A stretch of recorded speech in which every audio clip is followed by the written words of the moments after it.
இறைமக்களே, பவளம் சமூக ஊடக பணியகம் வழியாக தூய இன்னாசியார் ஐக்கியத்தின் அன்பின் வாழ்த்துக்களை மகிழ்ச்சியுடன் தெரிவித்துக் கொள்கிறோம். அன்பு நேயர்களே, இந்த காணொளி வழியாக என்னோடு கூட சேர்ந்து கடவுளை துதித்து பாடி ஆராதித்து தந்தையாம் கடவுள் நம்மளோடு பேசுகிற அந்த இறை வார்த்தைகளை கேட்கவிருக்கிறோம். இப்பொழுது கூட கண்களை மூடி இந்த நேரத்தை நாம் ஆண்டோடைய பாதத்திலே ஒப்பு கொடுத்து செபிப்போம். அன்பின் பரலோக தகப்பனே, இயேசுவே, எங்களுக்கென்று கொடுக்கப்பட்ட தூய ஆவியானவரே, இந்த நேரத்திற்காய் உமக்கு நன்றி அப்பா. உம்மை துதித்து பாட ஆராதிக்க நீங்கள் எங்களோடு பேசுகிற உங்கள் வார்த்தைகளை கேட்க ஆண்டவரே இந்த நாளை எங்களுக்கு தந்திருக்கீங்க. நன்றிப்பா, நன்றி. இதோ உலகம் முடியும் வரை என்னாலும் நான் உங்களோடு இருப்பேன் என்று சொன்னவரே உமக்கு நன்றி அப்பா. உங்களுக்கு புதிய இருதயத்தையும் புதிய ஆவியையும் உங்களுக்கு தருவேன் என்று சொன்னவரே உமக்கு நன்றி ஆண்டவரே. இருளாய் இருக்கிற எங்கள் வாழ்க்கை ஒளியாய் மாறும்படி தகப்பனே உங்கள் பரிசுத்த ஆவியானவரால் இந்த நேரத்திலே எங்களை நிரப்புங்க.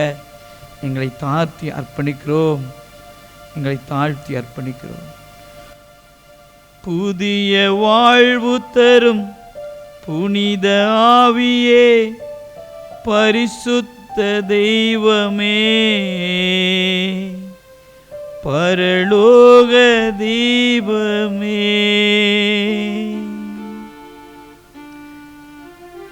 ஆவியானவரே, இந்த உலகத்திலே நாங்கள் எவ்வாறு வாழ வேண்டும் என்று எங்களுக்கு கற்றுத்தாங்க ஆவியானவரே. இருளாய் இருக்கிற எங்கள் வாழ்வு எல்லாம் ஒளியாய் மாறும்படி, மாற்ற முடியாத எங்களுடைய தீய சுபாவங்கள் எல்லாம் மாறி போகும்படி உங்கள் அன்பினால் எங்களை நிரப்புங்கப்பா. இந்த நேரத்திலே எங்களுடைய இருதயங்களை உங்கள் முன்னால் தாழ்த்தி அர்ப்பணிக்கிறோம். ஆவியானவரே நன்றி, ஆவியானவரே நன்றி, ஆவியானவரே நன்றி. புதிய வாழ்வு தரும் புனித ஆவியே, பரிசுத்த தெய்வமே, பரலோக தீபமே. புதிய வாழ்வு தரும் புனித ஆவியே, பரிசுத்த தெய்வமே, பரலோக தீபமே. திரும்ப சொல்வோம். புதிய வாழ்வு தரும் புனித ஆவியே, பரிசுத்த தெய்வமே, பரலோக தீபமே. இருள் நிறைந்த உலகத்திலே வெளிச்சமாய் வாருமையா, இருள் நிறைந்த உலகத்திலே வெளிச்சமாய் வாருமையா, பாவ இருள் நீக்கி பரிசுத்தமாக்கும் பரமனே வாருமையா, பாவ இருள் நீக்கி பரிசுத்தமாக்கும் பரமனே வாருமையா, வரவேண்டு வல்லவரே, வரவேண்டு நல்லவரே. புதிய வாழ்வு தரும் புனித ஆவியே, பரிசுத்த தெய்வமே, பரலோக தீபமே. புதிய வாழ்வு தரும் புனித ஆவியே, பரிசுத்த தெய்வமே, பரலோக தீபமே. தடைகள் நீக்கும் தயாபரரே, உடையாய் வாருமையா, தடைகள் நீக்கும் தயாபரரே, உடையாய் வாருமையா,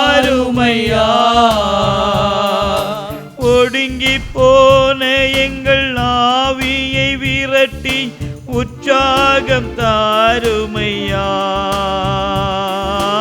ஒடுங்கி போன எங்கள் ஆவியை வீரத்தி உற்சாகம் தாருமையா.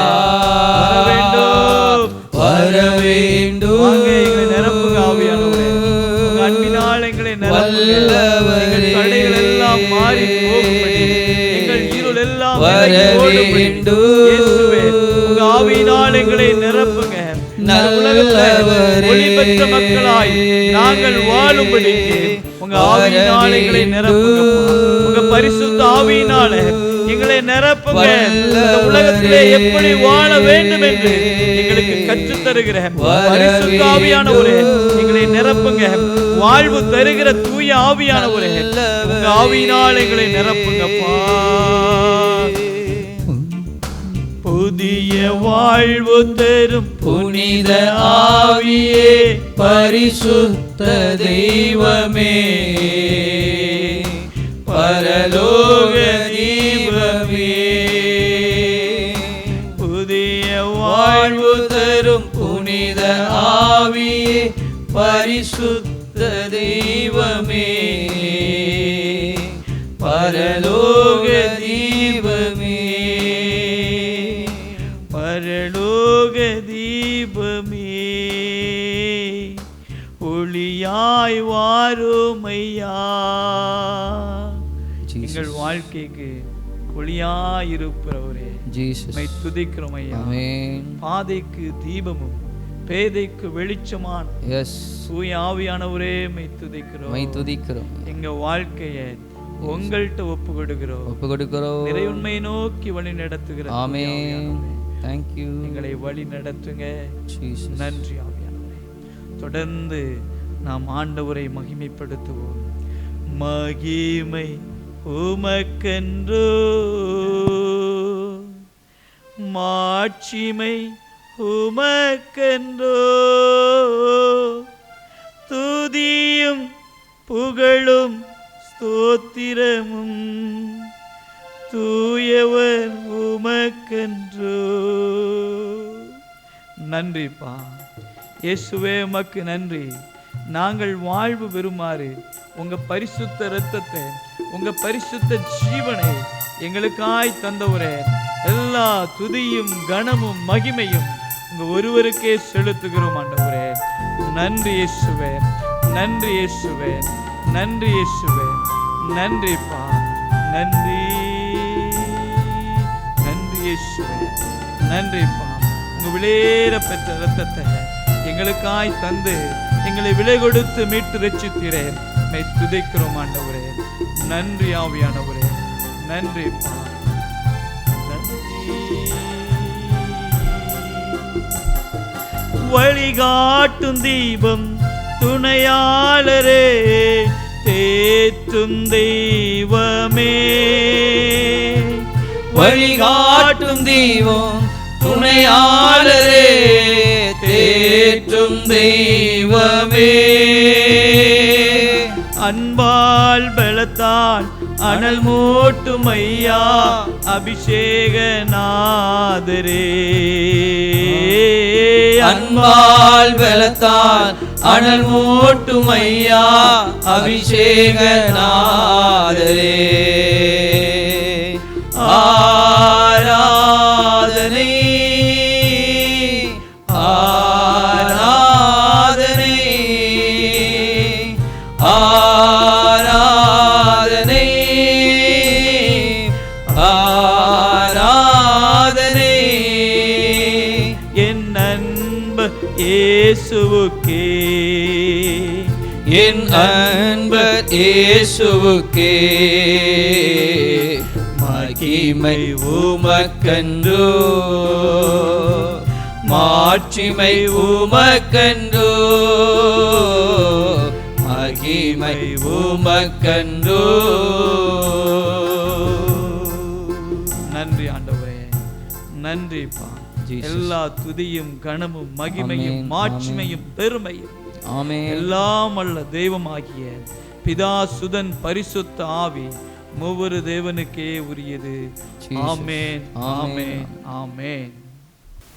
கிறிஸ்து இயேசுவுக்குள் அன்பு சகோதர சகோதரிகளே, இந்த நாளிலும் பவளம் சமூக ஊடகம் வாயிலாக உங்கள் அனைவரையும் சந்திப்பதில் மிகுந்த மகிழ்ச்சி அடைகிறேன். இந்த நாளிலே இன்றைய திருப்பலி வாசகங்களையே நாம் தியானிப்பதற்காக எடுத்துக்கொள்வோம். எரேமியா புஸ்தகம் 20வது அதிகாரம் 10 முதல் 13 வரை வசனங்களை நான் சுருக்கமாக உங்களிடத்திலே சொல்லிவிடுகிறேன். அங்கே எரேமியா புலம்புகிறார். தான் கடவுளால் அனுப்பி வைக்கப்பட்ட இறைவாக்கினர் என்பதை ஏற்றுக்கொள்ளுங்கள் என்று சொல்லி அவர் புலம்புகிறார். ஆனால் யூதர்களோ, இஸ்ரேல் மக்களோ எரேமியாவை கடவுளால் அனுப்பப்பட்டவர் என்பதை ஏற்றுக்கொள்ள மறுக்கின்றார்கள். அதேபோல யோவான் நற்செய்தி 10வது அதிகாரத்திலே 31 முதல் 42 வரை உள்ள அந்த நற்செய்தி வாசகங்களை வாசிக்கின்ற பொழுது அங்கே இயேசுவும் புலம்புகிறார். அவர் கடவுளால் அனுப்பி வைக்கப்பட்டவர், இறைமகன் என்பதை அந்த யூதர்கள், இஸ்ரேல் ஜனங்கள் ஏற்றுக்கொள்ளாததினால் இயேசுவை துன்புறுத்துகிறார்கள். அவர் தன்னை இறைமகன் என்று வெளிப்படுத்தியதால் அவரை கல்லெறிவதற்காக அவர்கள் துடிக்கின்றார்கள். இயேசு நிதானமாக அவர்கள் மத்தியிலே அவருக்கு புரிய வைப்பதற்காக பல காரியங்களை எடுத்து சொல்லுகிறார். அவ்வாறாக அவர் 36வது வசனத்திலே அவர் சொல்லுகிறார், தந்தையால் அர்ப்பணிக்கப்பட்டு அவரால் உலகுக்கு அனுப்பப்பட்ட நான் என்னை இறைமகன் என்று சொல்லிக் கொண்டதற்காக இறைவனை பழித்துரைக்கிறாய் என நீங்கள் எப்படி சொல்லலாம் என்று சொல்லி அவர்களிடத்திலே கேள்வியை எழுப்புகிறார். அன்பான சகோதர சகோதரிகளே, இயேசுவை ஏற்றுக்கொள்வதற்கு அன்றைக்கு யூதர்கள் மட்டுமல்ல, இன்றைக்கும் உலகத்தில் உள்ள அநேக மக்களால் அவர் இறைமகன் என்பதை ஏற்றுக்கொள்ள முடியவில்லை. அவர் மனிதனாக பிறந்தவர், சாதாரண ஒரு மனிதனாக பிறந்தவர். வேண்டுமென்றால் அவரை ஒரு மகான் என்று சொல்லிக்கொள்ளலாம், இறைமகன் என்று எப்படி ஏற்றுக்கொள்ள முடியும் என்றுதான் அவர்கள் இன்றைக்கும் சொல்லிக் கொண்டிருக்கிறார்கள்.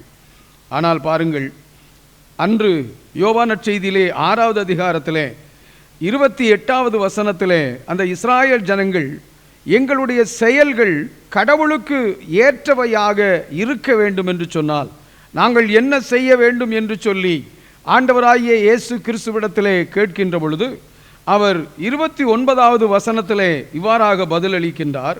இயேசு அவர்களை பார்த்து, கடவுள் அனுப்பியவரை நம்புவதே கடவுளுக்கு ஏற்ற செயல் என்று சொல்லி அவர் அங்கே பதில் உரைக்கிறார். ஆம், கடவுளால் அனுப்பப்பட்ட அவருடைய ஒரே மகன்தான் ஆண்டவராகிய இயேசு கிறிஸ்து. இயேசு இறைமகன் என்று நம்புவோரை தவிர உலகத்தை வெல்வோர் யார் என்று யோவான் தன்னுடைய 1 யோவான் 5:5 வெளிப்படுத்துகிறார். அவரை இறைமகனாக ஏற்றுக்கொண்டவர்கள்தான் உலகத்தை வெல்கிறார்கள். உலகத்தை வெல்கிறார்கள் என்று சொன்னால் அதனுடைய ஆழமான அர்த்தத்தை நாம் புரிந்து கொள்ள வேண்டும். உலகம் என்பது ஒரு படுபயங்கரமான தீமை நிறைந்த, பாவங்கள் நிறைந்த ஒரு பயங்கரமான இடம். இந்த உலகத்திலே பாவம் இல்லாமல் பரிசுத்தமான ஒரு வாழ்வு வாழ வேண்டும் என்று கடவுள் விரும்புகின்ற பொழுது அந்த வாழ்க்கையை மனிதனால் அவ்வாறு செய்ய இயலாது. ஏனென்றால் இயேசு இறைமகன் என்று சொல்லி எந்த மனிதன் அவரை ஏற்றுக்கொள்கிறானோ, நம்புகிறானோ, அவனுக்கு மட்டுமே பாவத்தை ஜெயிப்பதற்குரிய வலிமை, வல்லமை, ஆற்றல் இந்த உலகத்திலே கொடுக்கப்படுகிறது. நாம் புனித அகுஸ்தினாருடைய வாழ்வை நாம் எடுத்துக்கொள்வோம். அகுஸ்தினாருடைய வாழ்க்கையிலே அவர் இளமையிலே கடவுள் இல்லவே இல்லை என்ற மறுப்பு கொள்கையை அவர் பின்பற்றினார். கடவுள் இல்லை என்று சொல்லிக்கொண்ட அவர் வாழ்க்கையிலே தாறுமாறான பாவம் நிறைந்த ஒரு வாழ்க்கையை தான் வாழ்ந்து கொண்டிருந்தார்.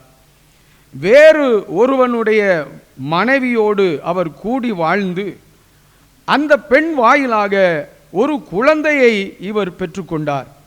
இவ்வாறாக பாவ வாழ்க்கையிலே, பாவ நாட்டத்திலே அவர் வாழ்ந்து கொண்டிருந்த பொழுது ரோமையர் புஸ்தகத்திலே எழுதப்பட்ட வாசகங்கள் தான் அவருக்கு மனமாற்றத்தை கொடுத்தது. அந்த வார்த்தைகளை கேட்டு பகலில் நடப்பதைப் போல மதிப்புடையவர்களாக நாம் நடந்து கொள்வோம் என்று சொல்லப்பட்ட அந்த வார்த்தையினாலே குத்தப்பட்டு அவர் மனம் மாறினார். அவர் மனம் மாறினார் என்று சொன்னால், வார்த்தையாக இருந்த இயேசுனுடைய வார்த்தையை கேட்டு அவர் மனம் மாறினார். ஏனென்றால் இயேசு கிறிஸ்து அவர் மனித அவதாரம் எடுப்பதற்கு முன்பாக அவர் வார்த்தையாக இருந்தார் என்று சொல்லி யோவான் நற்செய்தி 1:1 சொல்லுகிறது. அதே 1:14 சொல்லுகிறது, அந்த வார்த்தை மனிதர் ஆனார் என்று சொல்லி. அவரே ஆண்டவராகிய இயேசு என்ற இறைமகன். இயேசுவை தன்னுடைய வாழ்க்கையிலே அகுஸ்தினார் ஏற்றுக்கொண்ட பொழுது அவருடைய வாழ்க்கையிலே மாற்றமடைந்தது. இந்த உலகத்தை அவர் ஜெயித்தார். கடவுள் இல்லை என்று சொல்லிக் கொண்டிருந்த அவர் கடவுள் உயிரோடு இருக்கிறார் என்பதை ஏற்றுக்கொண்டார். அது மட்டுமல்லாமல் ஆண்டவராகிய இயேசு இறைமகன் என்பதையும் அவர் ஏற்றுக்கொண்டார். அவர் அவ்வாறு ஏற்றுக்கொண்டதனால் அவர் இன்றைக்கு திருச்சபையிலே ஒரு புனிதராக அவர் அறியப்படுகிறார். புனிதராக மட்டுமல்ல, மறைநூல் வல்லுனராக அவர் உயர்த்தப்பட்டார். உலகத்தை வெல்லுகின்ற அந்த ஆற்றலை பாருங்கள். எத்தனையோ நூற்றாண்டுகளுக்கு முன்பாக வாழ்ந்த ஒரு மனிதன் புனிதனாகி இன்றளவும் அவர் பேசப்படுகிறார் என்று சொன்னால், உலகத்தை வென்றது இறைமகன் இயேசுவினால் என்பதை அவர் நமக்கு எடுத்து காட்டுகிறார்.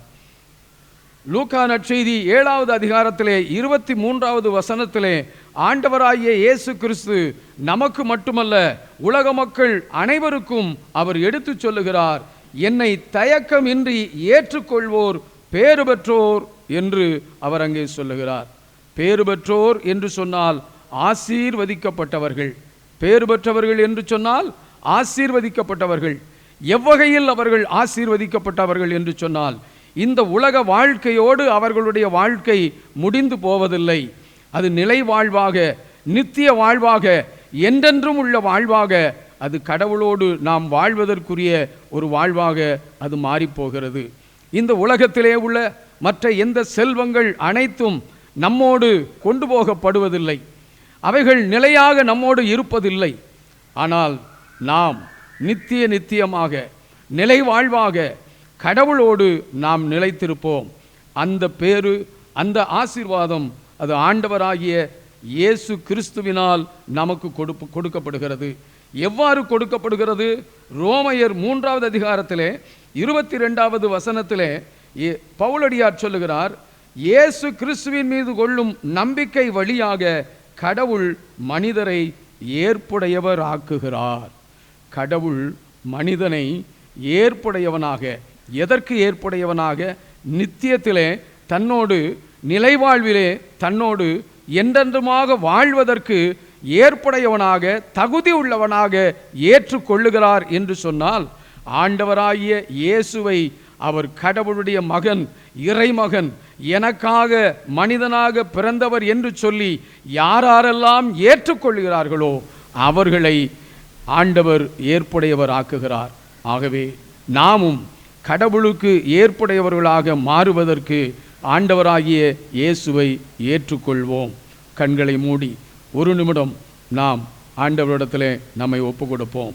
அன்பு ஆண்டவரே, இந்த உலகத்தினுடைய மாயத்தனமான காரியங்களிலே நாங்கள் மூழ்கி வாழ்கின்ற பொழுது ஆண்டவரே, உம்மை இறைமகனாக ஏற்றுக்கொள்வதற்கு எங்கள் உள்ளங்கள் தயங்குகிறது ஆண்டவரே. இன்றைக்கு உள்ள விஞ்ஞானங்களும் மருத்துவங்களும் இன்னும் மேலான ஆராய்ச்சிகளும் ஆண்டவரே எங்கள் உள்ளத்தை கரைபடுத்துகின்ற பொழுது, எங்கள் உள்ளத்திலே மேலோங்குகின்ற பொழுது, உண்மையான கடவுளாகிய உம்மையும் உம் தந்தையாகிய இறைவனையும் நம்புவதற்கு மனிதர்களாகிய எங்களுக்கு தயக்கம் ஏற்படுகிறது. ஆனால் உம்முடைய பரிசுத்த ஆவியானவர் என்ற வல்லமை எந்த மனித உள்ளத்தை தொடுகிறதோ அசைக்கிறதோ அவர்கள் உள்ளத்திலே நீர் வருகிறீர். அவர்களை நீர் ஆட்கொள்கிறீர், ஆட்சி புரிகிறீர். நீடிய நித்திய வாழ்வை, நிலை வாழ்வை, என்றென்றுமாக வாழ்கின்ற அந்த வாழ்வை எங்களுக்கு பேருடைமையாக, ஆசீர்வாதமாக எங்களுக்கு கொடுக்கிறீர் ஆண்டவரே. அந்த ஆசீர்வாதத்தை நாங்கள் மட்டுமல்ல ஆண்டவரே, இந்த வார்த்தைகளை கேட்கின்ற ஒவ்வொரு மனிதனும் பெற்றுக்கொள்ள வேண்டும் என்று சொல்லி நாங்கள் மன்றாடுகிறோம். உம்முடைய திருப்பாதத்திலே ஒப்புக் கொடுக்கிறோம்.